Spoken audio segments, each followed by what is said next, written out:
Alright, so we've had a few recent victories in Canada against the social justice and gender ideologues.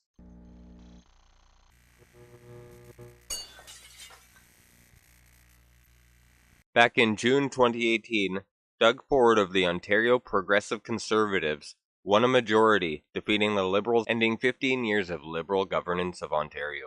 He's already begun fulfilling one of the best campaign policies I've ever heard. Buck a beer, $1 beers. The provincial government controls the regional liquor boards, and so Ford is lowering the minimum price on beer, with any brewery willing to provide it. While the Liberals were in power under Kathleen Wynne in 2015, changes were made to the sexual education curriculum. This curriculum became the focus of extreme debate in Canada for basically the last 3 years. In 2015, as you may be aware, Kathleen Wynne introduced a controversial sex education curriculum to Ontario schools. A lot of parents protested, a lot of parents are upset. In grade 1, for example, they're introduced to the concept of consent and they're learning specific names of genitalia. In grade 3, the concept of gender theory is introduced to the children.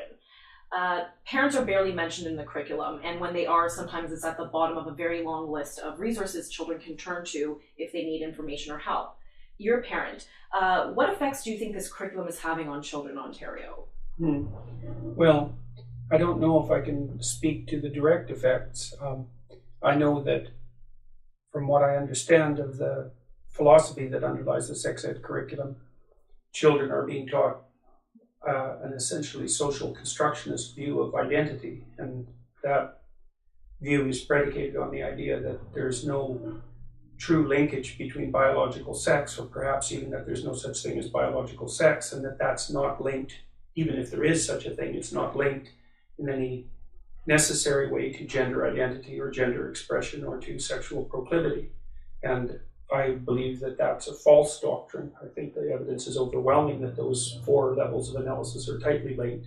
And the idea that they can or should be dissociated is, well, it's a radical idea, and I don't think it has any basis in genuine fact. Now it's become an electoral issue. One of Doug Ford's only well laid out policies was the one to scrap the old gender curriculum. And now scrap it he has. Doug Ford warns Ontario teachers not to teach old sex ed curriculum, invites parents to use snitch line. The warning drew scorn from the province's largest teachers' unions, which have vowed to defend educators who continue to use the modernized sex ed curriculum. Teachers who use a now repealed sex ed curriculum when students return to school next month will face consequences, Ontario Premier Doug Ford warned on Wednesday, as he invited parents to anonymously report their concerns about education to his government, using a website critics dubbed as a snitch line. The National Post is supposed to be one of Canada's most right-wing outlets, so it's funny that they use the phrasing of their enemies. Although they carry stories sometimes that other outlets don't, I generally don't like their reporting. Ford also announced broad consultations on education reforms to be launched in September, but said that until a new sex ed document is drafted, teachers should use a revised interim curriculum his progressive conservative government has posted online. We will not tolerate anybody using our children as pawns for grandstanding and political games, Ford said in a news release. Make no mistake, if we find someone failing to do their job, we will act. The warning drew the scorn from the province's largest teachers' unions, which have vowed to defend educators who continue to use the modernized version of the sex ed curriculum, updated under the previous Liberal government in 2015. Sam Hammond, president of the Elementary Teachers Federation of Ontario, slammed the move as an attack on educators and accused the government of manufacturing a crisis instead of addressing issues like school underfunding. Having a Ministry of Education snitch line that bypasses the systems already in place to deal with the issues at the school level will prohibit parents and educators from addressing classroom concerns constructively, he said. As we've seen from social media, anonymous portals and comment threads are toxic and counterproductive to improving any situation, in this case, school culture. We'll see some toxic comment threads down below too. The Tory government's plan to scrap the 2015 sex ed curriculum was announced last month, fulfilling a Ford campaign promise. The lesson plan included warnings about online bullying and sexting, but opponents, especially social conservatives, objected to parts addressing same-sex relationships, gender identity, and masturbation. The province has set up a website where parents can report any teacher who is jeopardizing their child's education by deliberately ignoring Ontario's curriculum, a government news release said. Our government will be prepared to take regulatory and legislative action to ensure that the rights of parents are protected, Education Minister Lisa Thompson said in a statement. Our end goal across all of these activities is simple: create an education system that respects parents while preparing our students for success.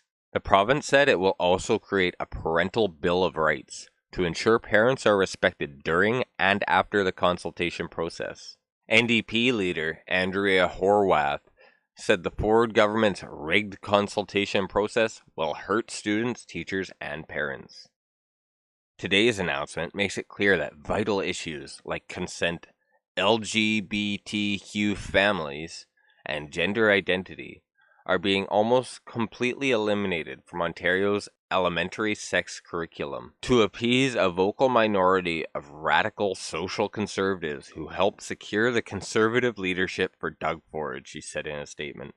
Yeah, and a victory over you. Green Party leader Mike Schreiner said the consultations show the Tory government is putting ideology before student well-being. When children in Ontario start school, in under 2 weeks they'll be learning a sexual health curriculum from the last century, he said. I cannot believe they want teachers to be silent on gender diversity, putting the safety and mental health of our LGBTQ plus youth at risk. And while this is a victory, don't get me wrong, it's a temporary one. The electorate of Ontario is wildly unstable. Frankly, the reason Doug Ford won is because the immigrant groups into Canada tend to be socially conservative as well. Turns out the Chinese and Indian families usually aren't too big on the drag queen reading sessions either.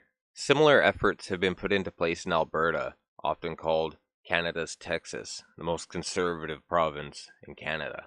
And yet it's here that the infamous gender unicorn got started. The gender unicorn, which said there is no such thing as biological sex. This came from the PRISM toolkit, which had this great list of appropriate pronouns. Some reasons that people choose to use gender-neutral pronouns include to indicate that gender is not relevant in many contexts, or to make a political statement about gender, or to act in solidarity with a friend or loved one who uses gender-neutral pronouns. But if your gender-neutral pronoun is a political statement, then should you be able to force others to abide by your political statements? But of course you will be forced, not just by the legislative power of Bill C-16. The pernicious gender ideology isn't satisfied with just sexual education. They seek to wrap their tendrils around every subject. From math to language, art, science. They seek to define and redefine the terms we use, and hamper our ability to have honest scientific and statistical conversations. And all of this is being foisted on teachers under potential threat of discrimination lawsuits. Like Lindsay Shepherd, Canadian teachers are held hostage by disciplinary committees, social justice tribunals, civil courts, and even criminal. Andrea Berg is head of the Alberta Teachers Association's Human Rights and Diversity Division. Asked whether the use of the toolkit is optional, that's the PRISM toolkit and the Gender Unicorn toolkit I showed you, Berg responded that it is a requirement from the School Act that teachers and schools work to create welcoming, caring, safe, inclusive learning environments for all students. But she added, as far as how teachers are going to use this particular document, it's one tool in their toolkit they can use. It's absolutely optional if they want to use this. NIG noted that the document contains a warning that suggests optional usage may be subject to interpretation. Canadian courts have found that schools that fail to address homophobia and heterosexism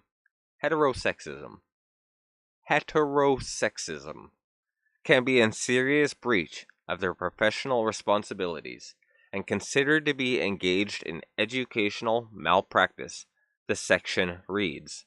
That's a warning within the document saying, it's optional, but you gotta teach it, otherwise you're gonna get sued.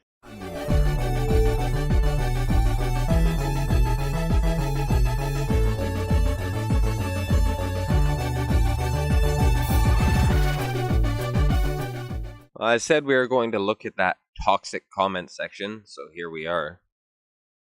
The first top comment, note to the teachers union. You are a subordinate in the relationship of educating our kids. The situation is untenable for the union and the minions who are members of the union. Please feel free to vacate your positions and take up employment in the private sector. And we get the rational left-wing retort, yeah, right, so we can have the next generation of kids grow up as uneducated as Doug Ford is. The next comment, if having a snitch line is an attack on educators, as Hammond says, isn't teaching the curriculum an attack on the government? The same person replies, no, it's not an attack on the government. It's a legitimate pushback against a dictatorial premier who is pandering to those who helped him win the PC leadership and the Ontario leadership. But everybody's a dictator these days, aren't they? Everybody who's elected, anyway. Now, there is a bit of bias in these responses, seeing as this is a notoriously right-wing outlet. These are the kind of sentiments I've been seeing for years now, being expressed more loudly and more openly all the time. Like any private sector job, pushback gets you pushed out. Public sector unions work for us, and we voted for Ford. End of discussion.